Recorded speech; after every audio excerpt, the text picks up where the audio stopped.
किस वर्ष भारतीय रुपए का एक ही माह में 2 बार क्या किया गया था, अवमूल्यन किया गया था, 2 बार डिवैल्यूएशन किया गया, इस बारे में मुझे बताओ।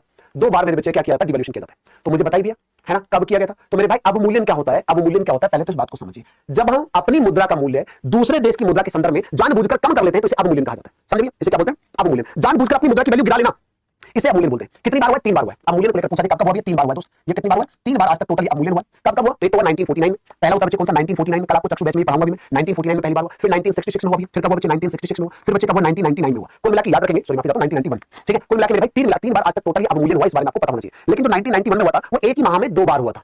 समझे भैया, एक ही माह में 2 बार हुआ था। तो आपके सवाल का राइट आंसर ये हो जाता है। अच्छा, अवमूल्यन क्यों किया जाता है बच्चे, इस अवमूल्यन का मतलब है दोस्त, अवमूल्यन अगर मान लेते हैं कि $1 बच्चे मान लेते, बच्चे अगर $1 की बात करूं, अगर $1 की आपसे यहां पर चर्चा करूं, ठीक है, तो ये कितना हो जाता है, मान लेते हैं बच्चे, इसे हम कर लें, मान लेते हैं सामान्यतः कितना हो, सामान्यतः मान लेते हैं बच्चे $1 बराबर, मान लो एक छोटा सा एग्जांपल के तौर समझाने कैसे करूं, ये $100 हो, और हम क्या कर लें, अपने $1 के बराबर हम क्या कर लें, $200 कर लें। ध्यान से सुनना, कितना कर लें, $200 कर लें, ठीक है। या बच्चे मान लेते, तो चलो 200 कर दें, ध्यान से सुनना, $200 कर दें।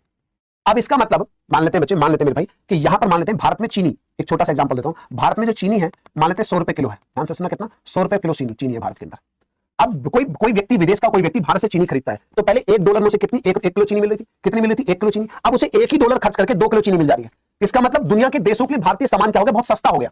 जब भारतीय सामान सस्ता हो गया तो सब लोग चाहेंगे फायदा उठाने के लिए, तो सब लोग भारत से सामान खरीदेंगे, तो भारत से सब लोग सामान खरीदेंगे तो भारत को एक विदेशी मुद्रा मिलेगी, डॉलर मिलेगा भारत को। तो इन सब चीजों के लिए बच्चे क्या करते हैं हम, या भारतीय सामान ज्यादा बेचकर एक यूनिट पे कम प्रॉफिट उठाएंगे, लेकिन टोटल प्रॉफिट हमारा ज्यादा हो जाता है ना। इस तरीके से इस सब चीज को, बैलेंस ऑफ पेमेंट को बनाने के लिए हम इस तरीके की चीजें करते हैं। छोटा सा एग्जांपल दिया मैंने, बड़ा अंतर कर दिया, लेकिन इतना अंतर नहीं करते, थोड़ा बहुत डाउन करते हैं, थोड़ा बहुत डाउन करते हैं। इस तरीके से आप लोग यहां पर याद रखना। तो सवाल का राइट आंसर क्या होगा बच्चे, डी आपके सवाल का यहां पर सही।